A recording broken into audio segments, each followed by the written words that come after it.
কাঞ্চনজঙ্ঘা এক্সপ্রেসের বড়সড় ধাক্কা, উল্টে গেল দুটো বগি। তবে এখানে গাফিলতি কাদের ছিল, এই দায়ভার কারা নেবে? শিলিগুড়ির কাছে রাঙ্গাপানির নির্মল জোদ এলাকায় একেবারে বড়সড় ট্রেন দুর্ঘটনা।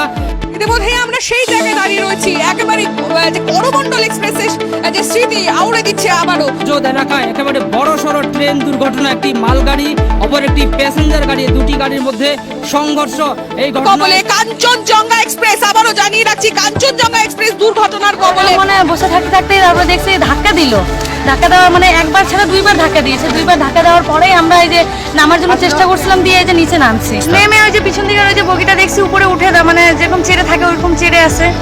তারপরে আমাদেরকে আবার বলো কি ট্রেনে চাপতে, আমরা বলছি না আমরা ট্রেনে চাপবো না, কারণ এরকম বাচ্চা বাচ্চি ট্রেনে আর উঠবো না। দিয়ে বৃষ্টিতে ভিজছিলাম তো, তারপরে বলে কি না বাচ্চা কাচ্চা নিয়ে উপরে ওঠো, বৃষ্টি থেকে বাঁচবা।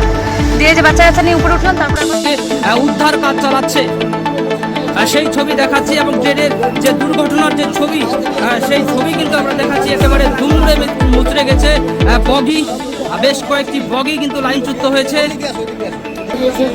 গাড়ির ভিতরেই কিন্তু আটকে রয়েছে। এবং তারা দেখতে পাচ্ছেন যুদ্ধকালীন তৎপরতায় আরপিএফ, পুলিশ এবং স্থানীয়রা তারা কিন্তু হাত লাগিয়েছেন এই দুর্ঘটনায় যারা গাড়ির ভিতরে যারা আটকে রয়েছেন তাদেরকে কিন্তু তারা সেখান থেকে উদ্ধার করছেন, এবং একের পর এক আহতদের উদ্ধার করে হাসপাতালে পাঠানো হচ্ছে।